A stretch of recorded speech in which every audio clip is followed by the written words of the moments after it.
Assalamualaikum warahmatullahi wabarakatuh sekalian. Selamat datang kembali di channel Konoha. Setelah saya meneliti dan memahami, ternyata semakin cerdas seseorang itu, maka dia akan mudah mengendalikan emosinya. Semakin cerdas seseorang itu, maka dia akan semakin bisa mengendalikan emosinya. Itu artinya, semakin kita bodoh, maka kita akan semakin susah mengendalikan emosi kita. Jadi pernyataan atau prinsip yang mengatakan bahwa orang Indonesia itu tidak kekurangan orang cerdas, tapi kekurangan orang jujur. Pada faktanya, orang Indonesia itu kekurangan orang cerdas dan juga kekurangan orang jujur. Dua-duanya, kita kekurangan dua-duanya. Kenapa saya mengatakan seperti itu? Karena saya melihat ya, orang Indonesia itu cenderung emosional. Ada masalah dikit marah, nggak bisa ngontrol emosi. Ada masalah dikit demo, ada masalah dikit persekusi. Jadi kita itu terlalu mengandalkan emosi daripada otak kita. Jadi orang cerdas itu lebih dulu menggunakan otak daripada emosi. Jadi ini otak ya, ini emosi. Orang cerdas itu, orang-orang yang pintar itu, dia lebih menggunakan otaknya daripada emosinya. Tapi mohon maaf ya, kalau orang bodoh biasanya dia lebih mengandalkan emosinya. Emosi dulu, baru menggunakan otak. Jadi kebalik-balik gitu. Orang cerdas itu kan sangat mudah mengontrol emosinya. Jadi bukti lain misalnya, kenapa orang Indonesia itu atau warga Konoha itu sangat susah mengendalikan emosi? Kenapa? Karena warga Konoha itu rata-rata IQ-nya itu 78. Jadi mohon maaf ya, dibandingkan dengan negara maju, kita itu kan cenderung warga yang bodoh ya. Apa bukti warga Konoha itu bodoh? Buktinya negara kita tidak maju. Jadi kalau negara kita tidak maju itu berarti ada yang salah dengan cara berpikir kita, ada yang salah dengan tindakan kita, keputusan kita. Jadi keputusan itu kan dipengaruhi daripada otak ya. Kalau kita cerdas berarti keputusan kita itu lebih tepat dan akan berdampak pada apa? Kemajuan suatu negara. Jadi negara maju itu dipenuhi apa? Dipenuhi, mayoritasnya itu dipenuhi orang-orang yang cerdas, makanya bisa maju. Jadi kalau misalnya di suatu negara itu dihuni oleh orang-orang, mohon maaf ya, yang IQ yang 78 gitu, ya nggak bakalan maju sampai kiamat itu, nggak bakalan maju. Bicara seputar tentang kecerdasan ya, bicara seputar tentang mengontrol emosi. Baru-baru ini sedang viral ya, Rocky Gerung berdebat dengan seorang relawan Jokowi bernama Sylvester. Jadi beliau-beliau ini memperdebatkan apakah Jokowi itu cawe-cawe atau tidak, dan lawan debatnya mengatakan buktinya mana, dalilnya mana, dan Rocky Gerung mengucapkan dalil berdasarkan teori filsafat. Jadi Rocky Gerung itu kan backgroundnya filsafat ya. Jadi gini guys, yang diperdebatkan orang itu, beliau-beliau ini, Rocky Gerung dengan Sylvester ini adalah dua keilmuan yang berbeda. Satu dalam ilmu hukum, yang satu lagi dalam ilmu filsafat. Dan ini berhubungan, karena induk daripada segala ilmu pengetahuan itu adalah filsafat. Yang dijelaskan Rocky Gerung itu adalah berdasarkan filsafat. Dan yang diperdebatkan lawan debatnya itu adalah bukti nyata. Apakah Jokowi itu cawe-cawe atau tidak gitu. Jadi ini dua keilmuan yang berbeda ya. Nanti saya akan jelaskan ya korelasi antara hubungan ilmu filsafat dengan ilmu hukum ya. Ini berhubungan. Namun saya fokus dulu ke masalah perdebatan. Jangan kita masuk dulu ke masalah yang didebatkan. Akan tetapi kita bahas dulu. Ini sangat menarik ini. Saya sangat sering ya melihat di Konoha ya. Warga Konoha itu ya, kalau saya melihat ya, kita tidak punya budaya debat. Nggak punya, walaupun negara kita negara demokrasi. Nah ini fakta menarik ya, negara demokrasi dia nggak apa-apa kalau berdebat ya, secara publik nggak apa-apa kita berdebat, asal pendapatnya itu masuk akal. Nah yang jadi permasalahan adalah budaya kita, budaya Indonesia itu tidak mengenal istilah budaya berdebat. Kita itu tidak terbiasa berdebat. Kita itu sangat konyol dalam berdebat. Kenapa?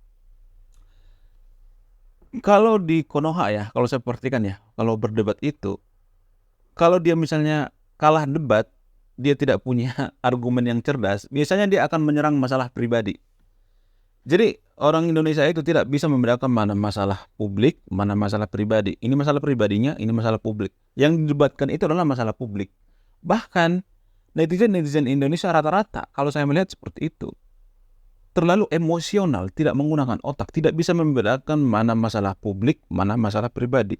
Jadi walaupun saya kadang berseberangan pendapat dengan Rocky Gerung, saya melihat Rocky Gerung ini, iya saya akui bahwa dia adalah orang yang cerdas. Tapi di sisi lain juga saya sering menyangkal gitu pendapatnya, karena saya melihat Rocky Gerung ini terlalu a priori juga gitu. Namun kalau Rocky Gerung ini saya perhatikan berdebat dengan orang lain gitu, banyak netizen Indonesia itu malah mengomentari masalah pribadinya gitu. Apa yang dikomentari dengan masalah pribadi Rocky Gerung? Dikatain nggak laku lah, jomblo lah gitu. Terus nggak bisa ngurus bini lah gitu dan lain sebagainya. Jadi masuk ke ranah pribadi. Berdebat itu nggak boleh seperti itu. Di negara maju, di negara demokrasi itu berdebat nggak boleh memasuki ranah pribadi. Yang kita perdebatkan itu kan masalah publik ya.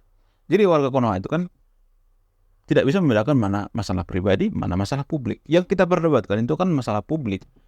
Jadi kalau ada yang mengomentari gitu, misalnya perdebatan Rocky Gerung, masalah pribadinya, jomblo, nggak laku, nggak bisa ngurus bini dan lain sebagainya, itu adalah masalah pribadi. Ini nggak bisa dicampuri. Ini kan privasi gitu, masalah pribadi. Namun di Konoha saya sering melihat, kalau sudah kalah debat ya, nanti malah ngomentarin masalah pribadi, masalah fisik lah, warna kulit lah, masalah keluarga. Itu kan ranah pribadi ya, bukan ranah publik. Yang kita perdebatkan itu kan masalah ranah publik. Jadi saya melihat warga Konoha itu, ada orang Indonesia itu tidak punya budaya berdebat. Kita tuh budayanya apa? Berdiskusi. Kita tuh tidak punya budaya debat. Karena apa? Karena kita tidak bisa membedakan mana masalah pribadi, mana masalah publik. Ya kan? Itu yang saya perhatikan di warga Konoha. Dan saya sering ya orang-orang minta debat terbuka seputar agama gitu. Banyak yang DM juga, banyak yang minta berdebat. Saya selalu menghindar. Kenapa? Karena berdebat di Konoha itu, yang kita perdebatkan itu misalnya topiknya agama. Kalau misalnya kita berdebat dengan agama, kalau saya perhatikan di Konoha ya, bukan kita mencari kebenaran, tapi membenarkan pembenaran. Jadi gini nih, ini ada orang mau debat nih, kalau di Konoha itu ya saya perhatikan, bukan mencari kebenaran, tapi membenarkan yang ada di isi kepalanya. Jadi tidak mencari solusi, tapi menunjukkan bahwa saya itu cerdas gitu. Orang Konoha kan seperti itu. Bahkan dari kalimat awal pun sudah ketahuan bahwa dia itu bukan mencari kebenaran, tapi membenarkan pembenaran. Misalnya nih, saya kan sering ya diajak debat. Tapi pertanyaannya itu yang pertama itu biasanya, kenapa kamu tidak percaya agama? Kenapa kamu tidak beragama? Nah itu yang biasanya yang diperdebatkan, itu yang ditanyakan.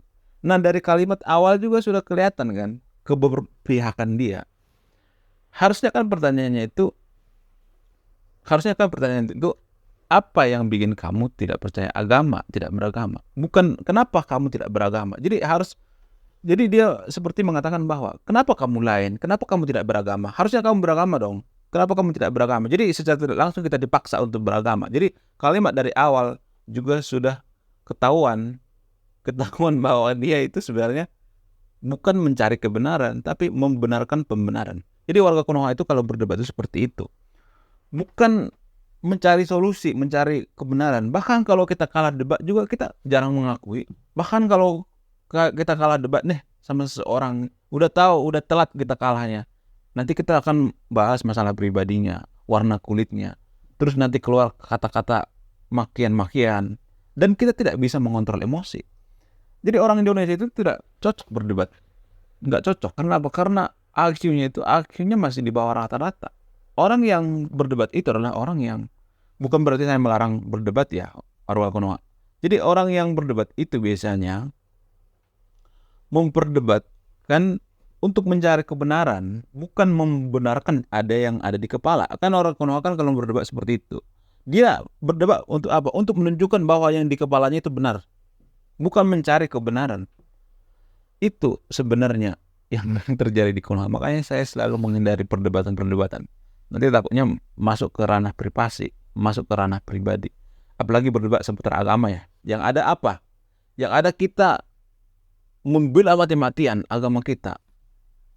Berdebat itu kalau boleh real ya, kalau fair ya berdebat agama itu, ya kita tinggalkan dulu agama kita.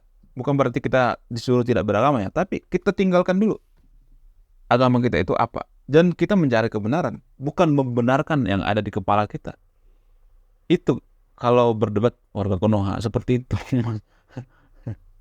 Belum dewasa gitu kalau dalam berdebat. Orang Konoha kan seperti itu. Bahkan di kolom-kolom komentar di video ini juga saya masih sangat sering ya berdebat itu, memperdebatkan nggak ada juntrungannya gitu. Maksudnya berdebat tapi tidak ada akhirnya, malah lain yang didebatin gitu, lain daripada topik. Misalnya kita bahas topik A, yang didebatkan topik B nggak nyambung gitu dengan topik yang ada di video. Bahkan ada juga yang melontarkan kalimat-kalimat yang agak kasar gitu, kalimat-kalimat yang ya a priori gitu. Sok tahu apa kamu tentang agama, ngaji dulu sana, kan itu kan biasanya komentar-komentar yang ada di Konoha. Komentar ini menunjukkan bahwa kita itu terlalu emosional, kita tidak menggunakan otak. Jadi orang cerdas itu menggunakan otak, bukan menggunakan emosi. Jadi untuk kasus ini saya melihat ya, saya sangat salut dengan Rocky Gerung. Saya melihat di video itu, beliau itu begitu diintimidasi, begitu ditekan, begitu seperti orang yang marah, tidak bisa mengendalikan emosi. Tapi saya melihat cukup oke, cukup brilian, cukup luar biasa. Saya melihat Rocky Gerung dalam mengontrol emosinya. Dia sangat tenang, smile dia. Ya, ini menandakan bahwa beliau ini salah satu poinnya, bahwa beliau ini sangat bisa mengendalikan emosinya. Dia tidak dikuasai oleh pikiran-pikiran yang konyol gitu. Dia menguasai pikirannya, maksudnya dia menggunakan otak. Dia tidak menggunakan atau tidak dikendalikan oleh emosi. Oke, kembali ke masalah poin perdebatan antara Rocky Gerung dengan Sylvester ini. Jadi mereka atau beliau ini berdebat ya. Sylvester mengatakan bahwa kalau Jokowi itu cawe-cawe, jadi topik perdebatan itu kan cawe-cawe ya. Jokowi itu diduga katanya cawe-cawe, dan Sylvester ini kan relawan Jokowi, relawan Merah Putih. Dia mengatakan bahwa buktinya mana, dalilnya mana bukti Jokowi itu cawe-cawe. Dan Rocky Gerung juga mengatakan ini akan saya buktikan berdasarkan apa? Berdasarkan teori filsafat. Jadi beliau ini lebih condong ke filsafat ya. Jadi gini guys, hukum itu kan, atau pembuktian itu kan, itu bagian daripada filsafat ya. Induk daripada semua ilmu itu kan filsafat. Jadi filsafatlah yang melahirkan ilmu apa? Yang menelurkan ilmu apa? Ilmu hukum. Jadi filsafat atau filosofi hukum juga ada. Ada yang diterangkan Rocky Gerung ini ya. Walaupun memang Jokowi ini tidak ada bukti cawe-cawe, tapi yang diterangkan daripada Rocky Gerung ini adalah tidak selamanya permasalahan itu bisa dipecahkan dengan dalil, dengan bukti. Lah, maksudnya gimana? Ya kan harus ada bukti. Nah ini uniknya filsafat, belajar filsafat. Ini enaknya belajar filsafat. Saya contohin ya gini. Kalau saya menangkap pikiran Rocky Gerung, dia mengatakan bahwa secara tidak langsung bahwa Jokowi itu cawe-cawe dengan menggunakan tangan orang lain, tidak menggunakan tangannya. Jadi bagaimana cara membuktikan itu? Itu kan sangat susah cara membuktikan itu. Bukan berarti saya berpihak pada Rocky Gerung ya, tapi saya mengambil dari pandangan filsafat ya. Dalam ilmu filsafat itu ya, ini nih kalau misalnya nih calon hakim, calon jaksa semuanya itu, ini pasti diajarkan di dalam perkuliahan ya.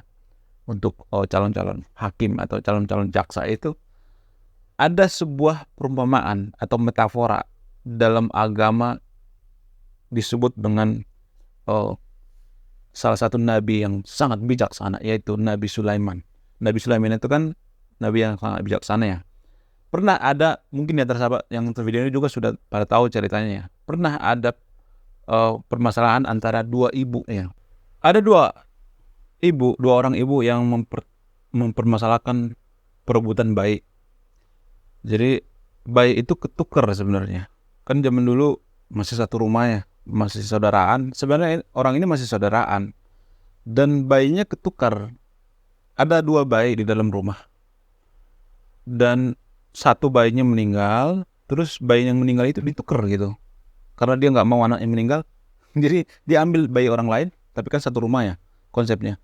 Terus ditukar dengan bayi yang meninggal. Dan si ibu ini komplain, anak saya kan masih hidup, kenapa anak saya ditukar yang meninggal? Dan kedua ibu ini berebut anak gitu. Itu anak saya, ini anak saya gitu. Jadi ini Nabi Sulaiman, ini ibu yang pertama, ini ibu yang kedua memperebutkan bayi. Ini ceritanya ya, memperebutkan bayi ini nih. Contohnya misalnya ini bayinya, kita contohin ya, ini bayinya misalnya.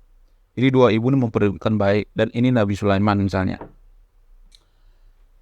Setelah Nabi Sulaiman mendengarkan informasi dari kedua ibu ini, lama gitu dia mempertimbangkan bagaimana caranya memecahkan masalah ini. Karena 2 ibu ini berebut bayi ini misalnya diberebutkan, ini bayi saya, ini anak saya. Dan Nabi Sulaiman pun punya ide. Dia berpikir bahwa memecahkan masalah ini, kalau barang bukti kan nggak ada ya, nggak ada yang lihat, barang buktinya nggak ada. Jadi inilah namanya kebijaksanaan, memecahkan masalah itu secara filosofis. Tidak ada bukti, tapi bisa dipecahkan.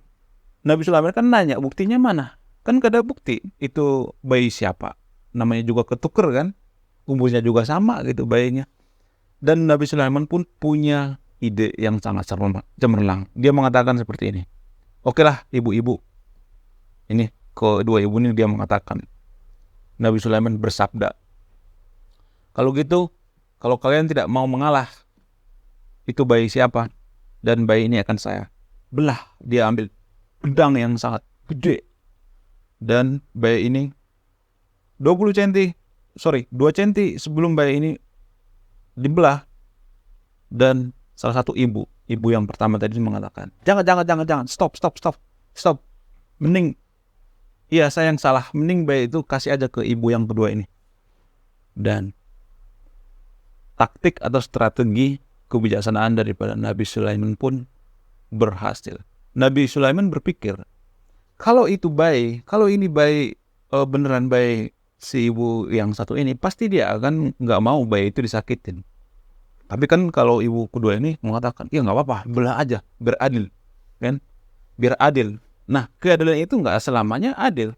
Dan Nabi Sulaiman pun berpikir, dan ini dia, ini dia.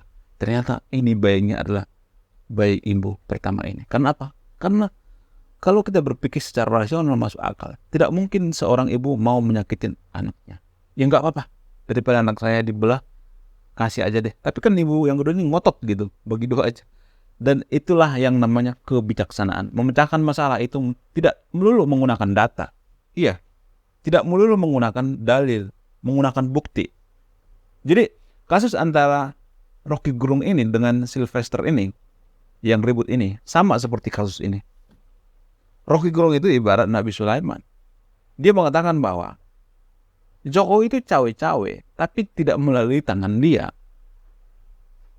Ya, si Sylvester kan ngomong, buktinya mana? Jadi masalah ini tidak bisa dijangkau dengan pembuktian gitu, pembuktian data yang seperti data, dalil dan lain sebagainya. Ya, itulah enaknya belajar filsafat. Tapi permasalahannya, tidak semua kasus, case per case itu kita gunakan seperti yang digunakan oleh Nabi Sulaiman ini. Jadi itulah alasannya kenapa Nabi Sulaiman, atau dalam bahasa lain atau di agama Kristen disebut dengan Nabi Salomo ya. Nabi Sulaiman ini dalam agama Kristen itu disebut dengan Nabi Salomo. Dalam agama Kristen itu kan Nabi Salomo itu adalah nabi yang paling bijaksana. Dia terkenal dengan kebijaksanaannya. Dan kasus antara Sylvester dengan Rocky Gerung ini berdebat itu, ya ini yang inilah salah satu contoh bukti bahwa kebijaksanaan itu sangat mahal harganya. Yang ada emosional gitu, ribut itu, tanpa ada cenderungannya. Oke, Terima kasih sudah menyimak dan memahami video ini. Saya Ray Konoha, salam rasional.